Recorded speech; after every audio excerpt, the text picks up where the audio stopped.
Hello, this is Sandra Hickman here, the audio medic at the Healing Intention Community Clinic. And I wanted to talk to you a little bit about metaphysical malpractice. I had a great conversation with my girlfriend Darcy and this week about this subject. And I also had a student in one of my classes ask me a really important question. Wasn't sure I really answered it sufficiently, so I wanted to come back on the subject. And that is, if a tragedy or a terrible experience happens in your life, and you believe in the law of attraction, you believe in the law of resonant connections, then often we find ourselves wondering if we're to blame for it. Like, did we attract this death in our life? Did we attract this tragedy in our life? And I teach a lot about the law of resonant connection, and that what we put out there is what we're getting back. And so it's a difficult concept to kind of struggle with, and we struggle with it a lot.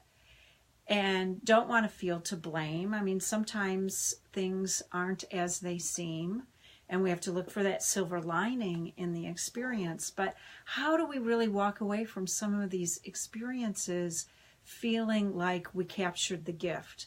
And I want to just talk to you about that a little bit in terms of taking some of these experiences we've had in our lives and shifting them in a way that is more resourceful for us so that we can get the gift, not continue to repeat it, and the tragedy or the problem, and make the life that we want.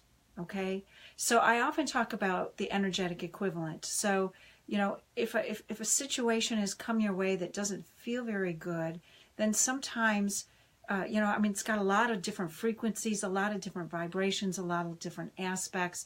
If you're finding yourself saying, oh, not this again, oh, here we go again, then chances are it's your reaction to it is based on the meaning you've given previous experiences in your life.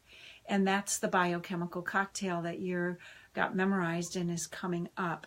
One way to shift your experience is to change the meaning of the original experience that you have had or experiences that you had, and look for ways to consider that maybe those didn't mean the horrible things that you thought that they meant, or maybe there is something else that you can learn from the situation. Really, because those things happened in the past and they're not happening now, they're only in your memory, and all you have is right now. So when you begin to reframe what actually happened in the past, what actually brought up this biochemical cocktail in the current moment, and you are willing to consider that maybe there was a different meaning for that, maybe a different experience will result. Because what you're doing is really unraveling those neural connections that have gotten connected to each other because of similarities. It could actually be that you unwind the past, and then therefore the current experience you're having is a different kind of experience. Another way of looking at this too is that sometimes, because of these complicated events that have happened, the similarity might have nothing to do with tragedy. It might have only to do with some energetic connection that you have memorized and the neurons have crossed and cross-tabulated, like cross-filing system kind of thing, in your mind body. And so you're bringing up experiences from the past that your body-mind thinks is similar, but may just be really a relationship with a portion or a piece of the experience. You've heard people say different things like, oh gosh, I put on a blue shirt today. This is what my friend Dave said in class this morning. I put on a blue shirt today, and then there's somebody else with a blue shirt. What does it mean? Does it mean you're supposed to connect with the person? Does it mean that you both have good taste in clothes? Like, what meaning did you give it? Or is it just a blue shirt, right? Is it just what it is? So you choose the meaning that you give things, the things in the past and the things that you're experiencing right now. And so you can allow yourself to reframe it, recalibrate it, and actually rewire it, which means sort of changing the past to have a different experience now, which is kind of a novel idea, right? And it's new, based on quantum physics, of course. So I just wanted to tap into a little bit of your curiosity about this. Please leave me some comments below. Many of you know that I have experienced some loss in my life, the death of my brother on a motorcycle, younger brother, and the death of my husband about almost 6 years ago. And so I had wired a lot of my happy thoughts to loss and tragedy. And when I realized that I did that with my thinking, when I realized that I had actually connected happy, lovely experiences that I had to feelings of loss, it led to depression, of course.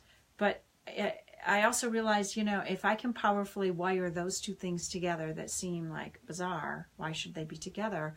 Then I can clearly unwire them and wire them to other things. And the key to that is paying attention to your thoughts, paying attention to that connectivity, that path. When you start observing that from a distance and you're actually not associated with it anymore, you're actually watching it happen. And so you're developing other neurology in your brain as it goes.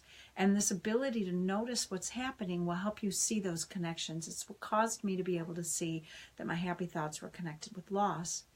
And it also gave me the courage and understanding that if I can powerfully create that, then what else is possible? Can I be willing to consider that there's other ways of thinking, other ways to be curious, and other possibilities for connecting my thoughts? Like, how can we connect the happy thoughts to feelings of courage, feelings of confidence, and those sorts of things, which is what I've done. This is something that I have a passion about because of my personal experience and because of the experience I have with my clients. So if you'd like more information about it, I really like shining the light on things that are familiar, but from a new perspective. This is information you already know, but sometimes we just don't see it unless somebody else is holding the light for us. So give me a chance to do that for you. Please like and share, friend me, and I will look forward to hearing your response. Please also look in the comments below at the blog post where I go into this in more detail. I think you'll really enjoy it. Thanks for your time. Have a blessed day.